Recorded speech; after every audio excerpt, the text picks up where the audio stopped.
आज हम 10th standard के अलजेब्रा की एक बहुत इंपॉर्टेंट लेसन को सॉल्व करेंगे। Lesson number 2 quadratic equation. तो आज हमें सॉल्व करना है क्वाड्रेटिक इक्वेशन की प्रैक्टिस सेट 2.5 को सिंपल तरीके से। इस प्रैक्टिस सेट को सॉल्व करने के लिए उस प्रैक्टिस सेट से रिलेटेड जो भी बेसिक्स है उसे हम पहले पढ़ेंगे और उसके बाद प्रैक्टिस सेट को सॉल्व करेंगे। तो कौन कौन से बेसिक्स का इस्तेमाल है यहाँ पे? तो पहले हमें डेल्टा को निकालना होता है। तो ये डेल्टा का सिंबल है डेल्टा। तो डेल्टा इज इक्वल टू, इसका फॉर्मूला है बी स्क्वायर माइनस 4ac। तो पहले हमें डेल्टा को निकालना होगा। तो डेल्टा का फॉर्मूला क्या है? B square minus 4ac। तो कोई भी इक्वेशन को हम स्टैंडर्ड फॉर्म से कंपेयर करने के बाद ए बी सी की वैल्यू को निकालेंगे और इस फॉर्मूले में डालने के बाद हमें डेल्टा की वैल्यू आसानी से मिलेगी। दूसरा जो इम्पोर्टेंट कंसेप्ट हमें जी पढ़नी है वो कंसेप्ट है, देखो डेल्टा और ज़ीरो इन दोनों की वैल्यू इक्वल होती है तो नेचर होता है रियल एंड इक्वल। ये पहला है। तो डेल्टा और ज़ीरो की वैल्यू इक्वल होगी तो वो नेचर होगा उस रूट का रियल एंड इक्वल होगा। फॉर एग्जांपल डेल्टा की वैल्यू सपोज आप करो 0 है और यहाँ पे भी वैल्यू 0 है, तो इसका मतलब इस क्वाड्रेटिक इक्वेशन का नेचर होगा रियल एंड इक्वल। उसके बाद सेकेंड देखो, डेल्टा इज ग्रेटर दैन 0, 0 से डेल्टा बड़ा होगा, बड़ी नंबर होगी तो उसका नेचर होगा रियल एंड अनइक्वल होंगे। रियल एंड अनइक्वल मतलब डेल्टा बड़ा है। फॉर एग्जांपल डेल्टा की वैल्यू 3 है और यहाँ पे 0 है तो 3 0 से बड़ा है, मतलब उस क्वाड्रेटिक इक्वेशन में जो हमें आंसर मिलेगा वो 0 से बड़ा होगा तो उसका नेचर होगा रियल एंड अनइक्वल, क्योंकि यहाँ पे इक्वल की साइन नहीं है। और थर्ड है डेल्टा, डेल्टा 0 डेल्टा से बड़ा होगा तो नॉट रियल। क्या लिखना है हमें? Not real. मतलब डेल्टा से भी 0 बड़ा है तो क्या वैल्यू होगी? 0 से बड़ी वैल्यू कौन सी होती है? तो यहाँ पे देखो 0 बड़ा है तो डेल्टा की वैल्यू -3, तो -3 से बड़ा कौन है? 0 बड़ा होगा -3 से। तो जब इस तरह से होगा तो वहाँ पे लिखेंगे हम नॉट रियल। तो देखो ये 3 रूट्स में लिखना है उस क्वाड्रेटिक इक्वेशन का नेचर क्या है। जब डेल्टा और 0 इन दोनों की वैल्यू इक्वल होगी, यहाँ पे डेल्टा की वैल्यू भी 0 होगी और ये भी 0, तो रियल और इक्वल लिखना है। और डेल्टा बड़ा होगा, किससे बड़ा होगा? 0 से, तो हमें रियल एंड अनइक्वल लिखेंगे। और डेल्टा से भी 0 बड़ा होगा तो उसे लिखेंगे नॉट रियल। तो हमें इस 3 टाइप्स में लिखना है। तो क्वाड्रेटिक इक्वेशन का नेचर कैसे होता है? Real, equal, real and unequal and not real. ये कब समझ में आएगा? जब हम एग्जाम्पल को सॉल्व करेंगे तब। तो एग्जाम्पल सॉल्व करने के बाद आपको ये सारी कंसेप्ट भी क्लियर। और एक फॉर्मूले का इस्तेमाल करना पड़ेगा। पहला कौन सा? डेल्टा को निकाला था हमने बी स्क्वायर माइनस 4ac से। उसके बाद नेचर किस तरह से था क्वाड्रेटिक इक्वेशन का? रियल और equal, real and unequal and not real. तो और एक फॉर्मूला है जिसे हमें पढ़ना है अल्फा प्लस बीटा, इसे निकालना होगा तो फॉर्मूला है -b/a and alpha into beta को निकालना है तो c/a। तो इसका इस्तेमाल करना पड़ेगा। जब हमें अल्फा प्लस बीटा को निकालना है तो -b/a का इस्तेमाल करेंगे फॉर्मूले में, और अल्फा इंटू बीटा को निकालना है तो c/a का इस्तेमाल। प्रैक्टिस से 2.5 का पहला एग्जाम्पल। तो बच्चों देखो यहाँ पे क्या है? Quadratic equation ax² plus bx plus c is equal to 0। और यहाँ पे बी स्क्वायर माइनस 4ac ये हमने पढ़ा था वीडियो के पहले में। ये डेल्टा की वैल्यू है और डेल्टा की वैल्यू 5 है और दूसरे में डेल्टा की वैल्यू -5। अब भी नेचर ऑफ रूट्स क्या होगा? तो हमने क्या पढ़ा था? जब ये डेल्टा की वैल्यू बड़ी होगी 0 से, वीडियो के पहले ही हमने पढ़ा था, तो नेचर था रियल एंड अनइक्वल। क्या था? Real and unequal. अब भी डेल्टा की वैल्यू कितनी है? 5 और ये 0 से बड़ी है 5 की वैल्यू, मतलब यहाँ पे आंसर क्या होगा?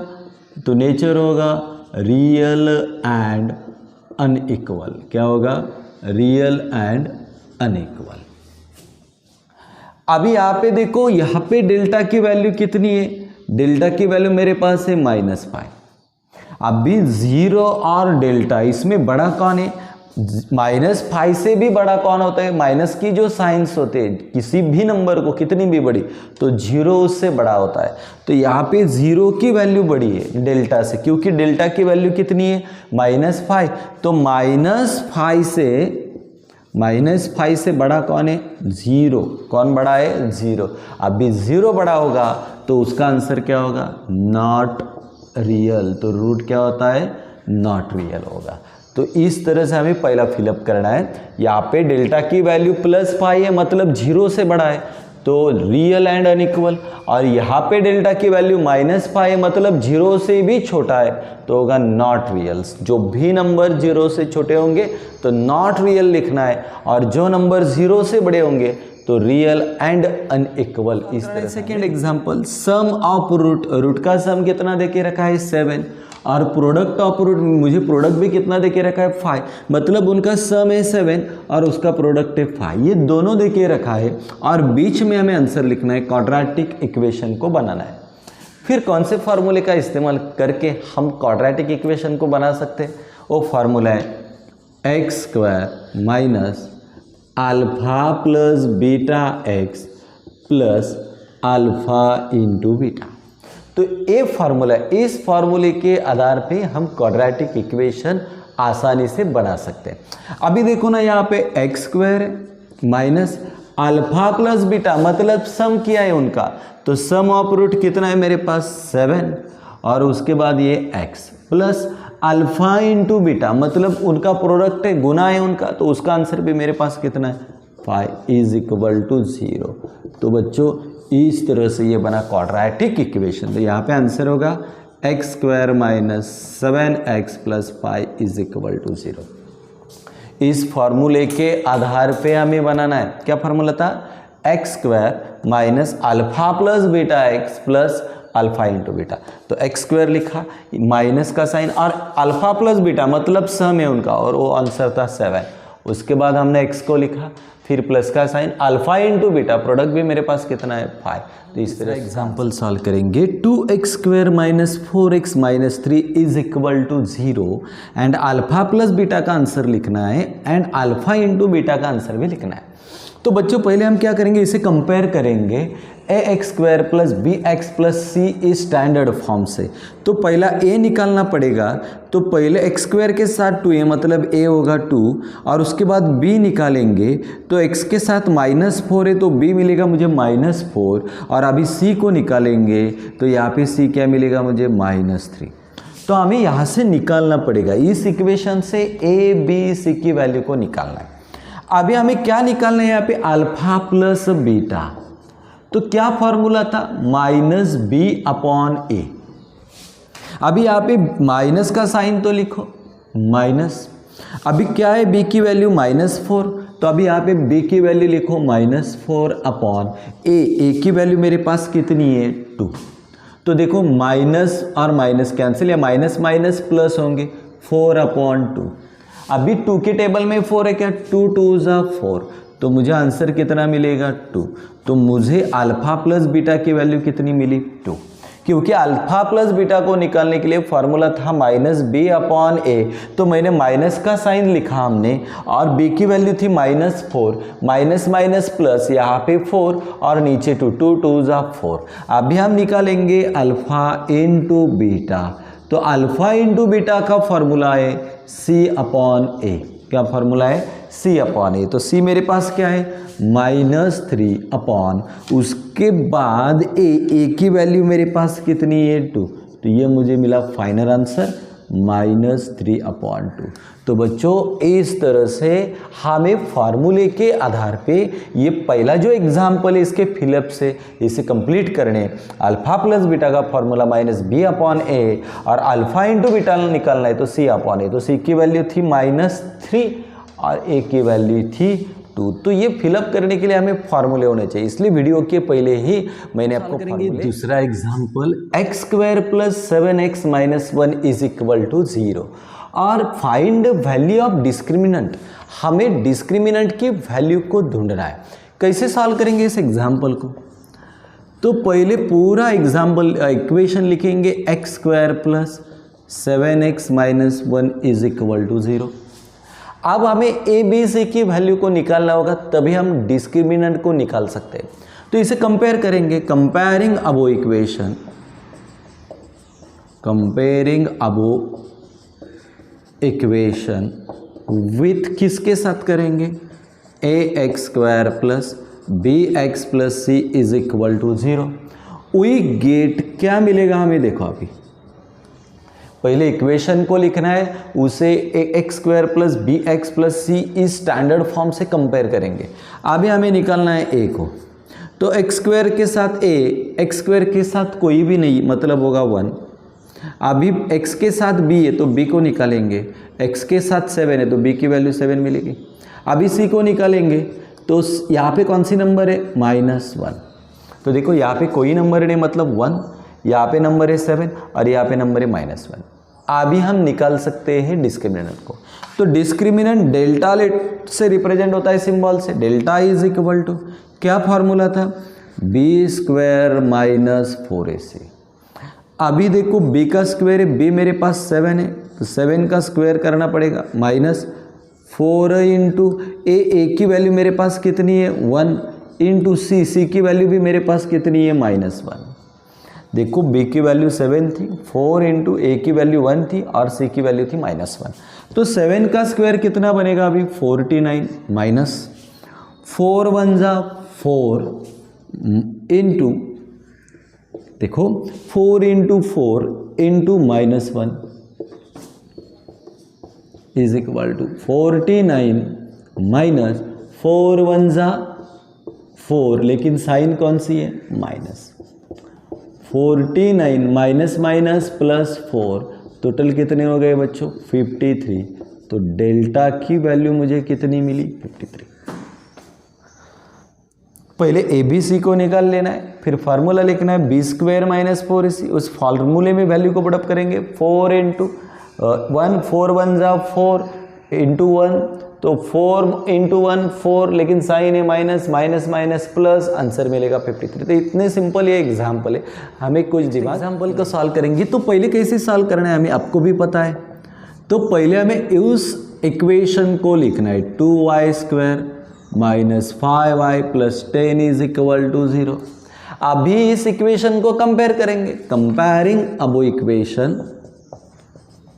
कंपेयरिंग अबो इक्वेशन विथ किसके साथ कंपेयर करना है, पहले तो लिख के लेना है x square plus b x plus c is equal to 0। We get क्या मिलेगा, देखो तो ये लिखना है। तो हमें पहला इक्वेशन लिखना है, फिर उस इक्वेशन को a x square plus b x plus c से कंपेयर करेंगे। अभी यहाँ पे वेरिएबल y, तो यहाँ पे x की जगह पे क्या लिखेंगे हम, y को लिखेंगे। तो a y square plus b y plus c is equal to 0। अब हमें ए बी और सी की वैल्यू को निकालना है, तो पहले ए के निकालेंगे, तो वाई स्क्वायर के साथ ए, तो वाई स्क्वायर के साथ क्या है यहाँ पे 2, वाई के साथ बी है तो बी की वैल्यू निकालेंगे, y के साथ कौन सी नंबर है यहाँ पे -5। अभी यहाँ पे कितनी है सी कितना मिलेगा मुझे 10। तो मुझे ए बी और सी की वैल्यू को निकालना है। तो ए मिला मुझे कितना था 2, बी कितना मिला -5 और सी कितना मिला 10। नाउ अभी डेल्टा को निकालना है, तो डेल्टा का सिंबल लिखना है, हमें डेल्टा लिखना है, डिस्क्रिमिनेंट का सिंबल क्या फॉर्मूला था, B square minus 4ac। B का स्क्वायर करना है, बी क्या है मेरे पास -5, इसका स्क्वायर करेंगे, उसके बाद -4 इंटू ए मेरे पास कितना था 2 इंटू सी मेरे पास कितना था 10। तो सिर्फ वैल्यू पुटअप करनी। अभी 5 का स्क्वायर कितना बनेगा 25 माइनस 4 2 जा 8 इंटू 10। अभी देखो डिस्क्रिमिनेंट मतलब delta is equal to 25 minus 8 into 10 कितने हो गए 80। अभी 80 से 25 को माइनस करेंगे, therefore delta is equal to कितना मिलेगा मुझे 55। कितना मिलेगा 55, लेकिन बड़ी नंबर 80 है तो यहाँ पे माइनस साइन। तो इस तरह से सेकेंड एग्जाम्पल को भी हम सॉल्व कर सकते हैं। पहले इक्वेशन लिखो, कंपेयरिंग करने के बाद a y square plus b y plus c, इसके साथ कंपेयर करने के बाद ए बी सी की वैल्यू मिलेगी और इस फॉर्मूले में डिस्क्रिमिनेंट के उसे पुटअप करने के बाद हमारा आंसर है। एग्जाम्पल भी सॉल्व करना है, तो कैसे सॉल्व करेंगे इस एग्जाम्पल को? तो पहले लिखना है equation 2√2x² plus 4x plus 2√2 is equal to 0। अब ये इक्वेशन मैंने लिखा है, फिर इसे कंपेयरिंग करके मुझे ए बी सी की वैल्यू को निकालनी पड़ेगी। तो कंपेयरिंग अबो इक्वेशन विथ किसके साथ कंपेयर करेंगे? ax² plus bx plus c is equal to 0, we get. तो अभी इस इक्वेशन को लिखने के बाद इसे कंपेयर करेंगे, ax² plus bx plus c is equal to 0, मतलब स्टैंडर्ड फॉर्म से कंपेयर करके हमें ए बी सी की वैल्यू को निकालना है। अभी ये x² के साथ है, तो x² के साथ क्या है यहाँ पे √2, अभी भी तो x के साथ भी है, तो x के साथ यहाँ पे 4 है। अभी c को निकालेंगे तो यहाँ पे क्या है, कौन सी नंबर है 2√2, ये c के जगह पे। अब हमें डेल्टा को निकालना है, तो डिस्क्रिमिनेंट मतलब डेल्टा से रिप्रेजेंट होता है, क्या फॉर्मूला है b² माइनस 4ac। अभी b का स्क्वायर है, b तो मेरे पास 4 है, तो b का स्क्वायर करेंगे माइनस, यहाँ पे कौन है 4 इंटू, अभी a की वैल्यू पुटअप करो, a की वैल्यू है √2 इंटू c की वैल्यू को भी पुटअप करो 2√2। अब देखो डेल्टा मतलब डिस्क्रिमिनेंट इज इक्वल टू 4 का स्क्वायर, तो आपको पता है 16 होगा। अभी यहाँ पे ध्यान देना है, हमें -4 भी लिखेंगे। यहाँ पे देखो बच्चों √2 और √2 है, अभी इन दोनों का गुणा करेंगे, √2 इंटू √2, आंसर क्या बनता है सिर्फ 2, तो यहाँ पे 2 इसका आंसर होगा, इंटू फिर एक बार 2। ये देखो 4 का स्क्वायर 16, -4 भी लिखा हमने, √2 इंटू √2, आंसर क्या मिलेगा सिर्फ 2, और बचा हुआ ये 2 भी हमने लिखा। अभी 16 माइनस 4 2 = 8 इंटू 2, तो यहाँ पे देखो 16 माइनस 8 2 = 16, आंसर क्या होगा 0। तो डेल्टा की वैल्यू मुझे कितनी मिली 0 मिली। तो इस तरह से इन एग्जाम्पल को सॉल्व करना है, ध्यान में रखना है √2 इंटू √2, इसका आंसर क्या होता है 2 होता है। तो बच्चों ये सिंपल एक्सरसाइज थी, इसे हमने सॉल्व किया था। अगली वीडियो में हम इस एग्जाम्पल के बाकी के जो एग्जाम्पल्स है उन्हें भी सिंपल तरीके से सॉल्व करें।